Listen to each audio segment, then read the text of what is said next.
فالدول الذي بنصير نقاتلهم مثلا نجاهد عندهم ونشيل النسوان اكيد انهم كافرات، فما يجوز، ما يجوز اني مشي ملك يمين، لان الله قال من فتياتكم المؤمنات او ما ملكت ايمانكم من فتياتكم المؤمنات وانكحوهن باذن اهلهن واتوهن اجورهن، اديها اجر وما وشهود وذي ونقتل، هي مره.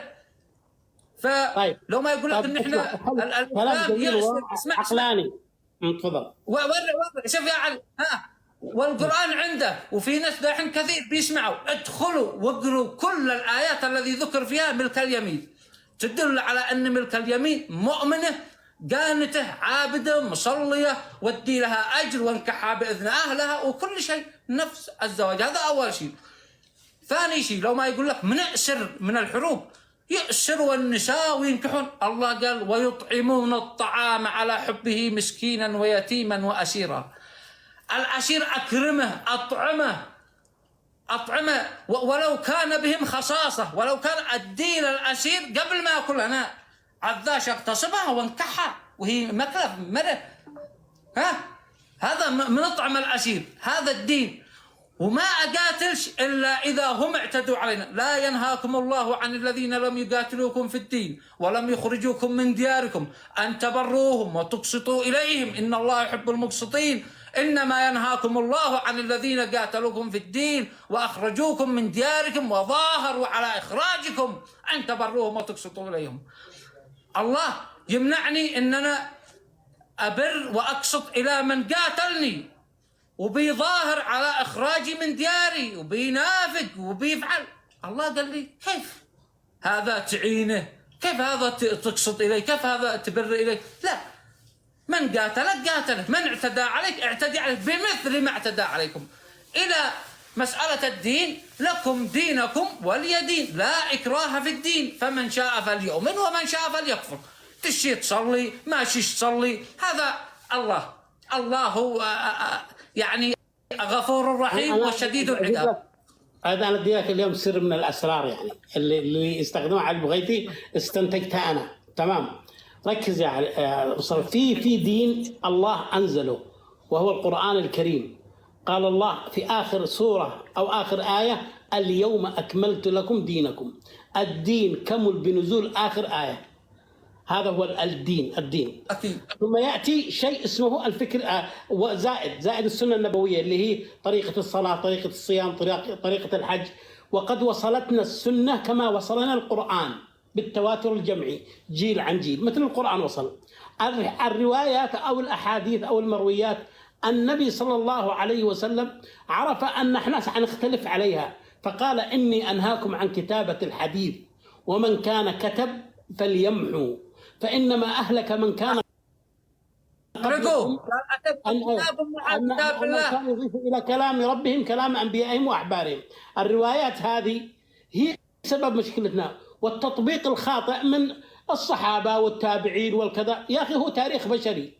الحين لما تدخل مع علي البغيثي وتقول له كذا كذا يقول لك فعل الصحابي الفلاني كذا، أنا ايش دخلني فعل ولا ما فعل؟ هذا هو في الأخير البشر، مش هو قدوتي ولا أنا مقتدي بأحد. أنا عندي قرآن. أنت الآن أنا مرة ذكرت في نقطة زي هذه لعلي البغيثي، قال هذا الإسلام جميل، أنا معاه، لكن قلت يا أخي أنت رجعني إلى الأصل اللي هو القرآن فقط. أما تطبيق الصحابة والتابعين وأهل المذاهب والخلفاء هذا تطبيق بشري. إذا هو ما عرفش يطبق الإسلام أو بالشكل الصحيح كيف تستدل لي بأشياء تاريخية مش هي دين؟ التاريخ الإسلامي ليس دين، تاريخ بشري فيه الصح فيه الغلط. يقول لي شوف الصحابي الفلاني فعل وانا ايش دخلني؟ فعل ما فعلش الله يحاسبه، بس عمل الصحابي مش هو دين عندي انا. رضي الله عنهم وارضى عنهم، بس ما ايش معنى ان الله رضي عنهم يعني كلامهم دين وفعلهم دين؟ النبي صلى الله عليه وسلم في مره من المرات وقد رسول الله حرم شيء فأعاتبه الله لما تحرم ما أحل الله لك؟ ليش؟ من أنت؟ تمام. فالمشرع الله عز وجل في القرآن. أما الروايات والكذا هذه كلها تسمى فكر ديني. اليوم يا مصطفى كثير من المسلمين يعيشون حالة من الشرك بسبب أنهم يأخذوا مع الدين شيء مضاف إليه، قالوا أنه دين، اللي هو الفكر الديني. ما هو الفكر الديني؟ هو الإنتاج البشري حول النص القرآني، يعني اجتهادات البشر. ممكن هذه الاجتهادات تصلح ذلك الزمن، بس لا تصلح لزمني، لا تصلح لأن الدين يتغير مع تغير الزمان والمكان والبيئة والظروف.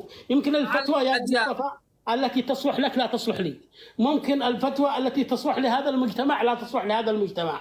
الشافعي لما كان يسأل سؤال في العراق ويعطيهم جواب، يروح مصر يسأله نفس السؤال يجيب جواب آخر حسب ظروف الناس، أوضاع الناس. فهمت قصدي؟ فنحن ليست مشكلتنا في الدين، الكارثة في الفهم الخاطئ للدين. نحن مشكلتنا في الفهم الغلط. صحيح. وما كلامك يا علي الحجوري كلامك منطقي. كلامك أنا أسمع كلامك وأتابع البثوث حقك، كلامك منطقي، كلامك عقل، ولكن بعض الأحيان يعني بتخرج عن النص شوية. وأنت مع علي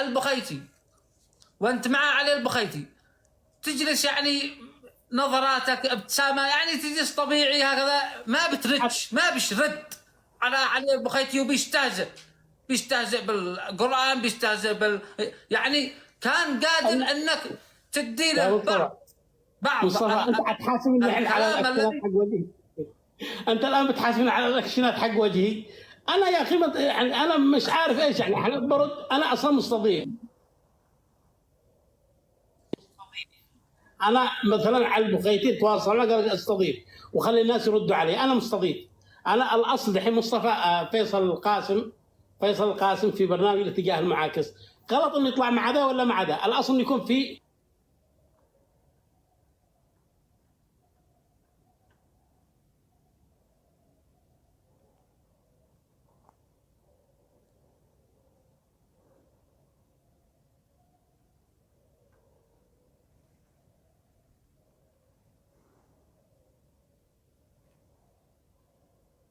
لا. يقول لك لا، هذا البيهقي، هذا الزمخشري، هذا كتاب مذكور الكلمات في الموطأ الإمام مالك، هذا طيب. هؤلاء هم علماء، وهؤلاء هم قدوتنا، وهؤلاء الذي وصلوا لنا الدين والإسلام، فاقعوا لنا ورؤوسنا. ولكن حتى الشافعي نفسه قال إذا كلامي مخالف لكتاب الله ارجموا به في الحائط، قال ارجموا بكلامي، ما طابق القرآن نأخذه، سواء حديث أو شيخ أو رواية أو الشافعي أو حنبل أو من يا مصطفى في نقطة مهمة جدا نرد على النقطة دي. شوف بالعقل والمنطق الإيمان هو الأفضل. ليش؟ أقول لك ليش.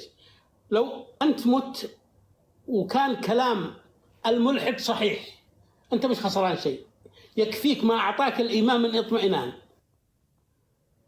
فرضنا لأن المودة، لأنه أنا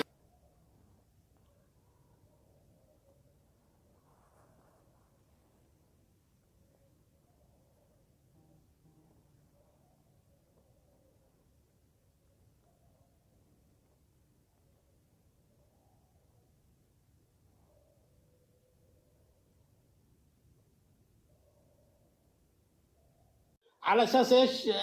الشو والمنصب، ولا في الاخير هو للوصول من اجل مصالح دنيويه ولا من اجل كذا. وهؤلاء كلهم.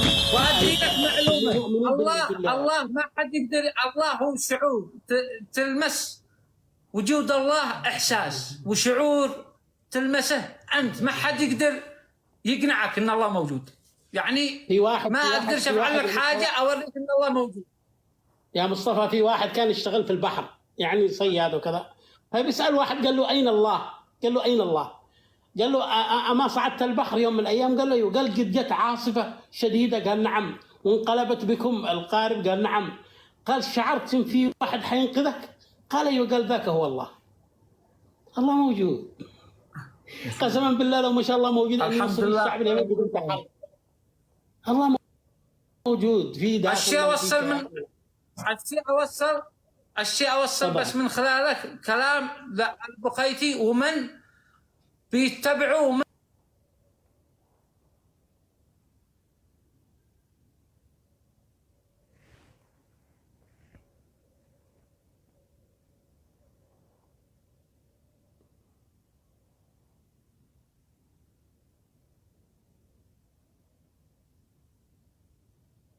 اللهم وسلم بيقول ان القرآن كلامه. طيب عندما نشوف الطب هذه الايام والعلم والتكنولوجيا الذي وصلوا بها الى سطح القمر، الان بيكتشفوا حاجات ذكرت في القرآن قبل 1400 سنة ما حد اكتشفها. يعني كيف لو ما دريوا اليوم، لو ما دري اليوم، مع انهم اتطوروا وطلعوا للقمر وعادهم اكتشفوا هذه الايام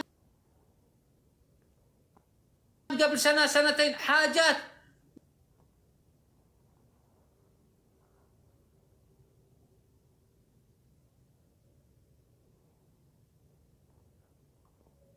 قال الله كمثل العنكبوت اتخذت بيتا، اتخذت، ما قالش اتخذ، قال اتخذت.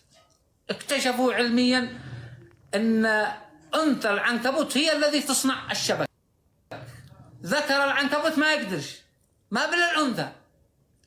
فلو ما ذكر في القرآن اتخذت بيتا، اتخذت ذكر الله بالايش؟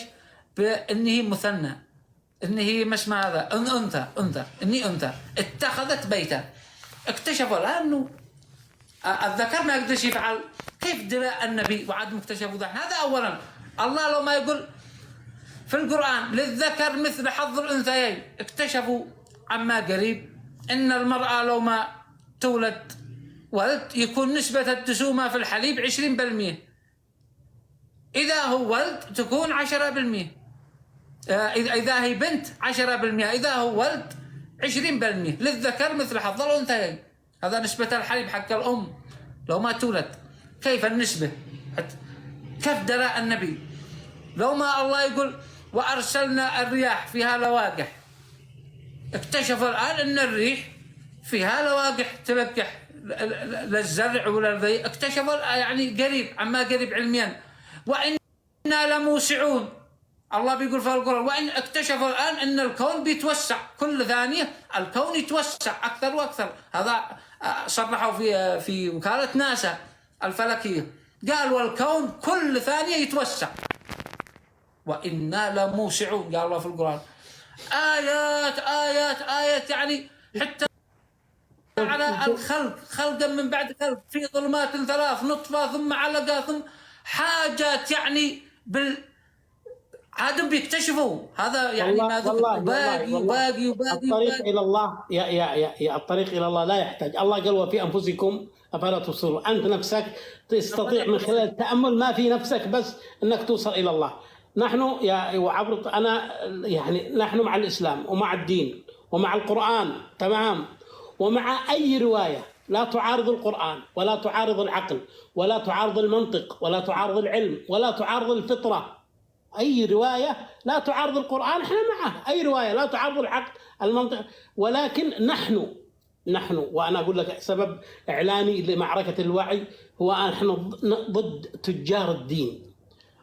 تجار الدين الذين يستخدمون الدين للدنيا، الذين يستخدمون المقدس للوصول إلى المدنس،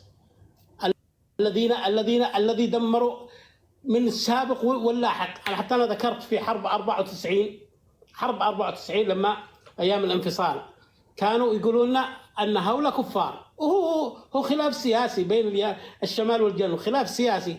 ليش تدخل الإسلام فيه؟ قال هؤلاء كفار يقولون لا إله، لا عشان يجيشك باسم الإسلام. وكانوا يدونا أنشودة بمصحفي ونضالي هزمت كل انفصالي. ايش دخل المصحف بالموضوع؟ بس عشان يجيش الناس باسم الاسلام والدين. اخي الاسلام علاقه خاصه، واي شخص يستخدم الدين من اجل الوصول للسياسه هذا تاجر من تجار الدين. انا ضد جماعات الاسلام السياسي بكل اشكالها. اريد الدوله المدنيه، الدوله التي اعيش فيها بكرامه وبحريه. الدولة أنا لا أتكلم عن اليوم، أنا أتكلم عن مستقبل أبنائنا. لابد من أجل أبنائنا أن نخبرهم بالحقيقة. يعني لابد أن يفهم الناس أن الدين علاقة خاصة بينك وبين الله، لا دخل الدين أن تصلح نفسك لا أن تصلح جارك. صلح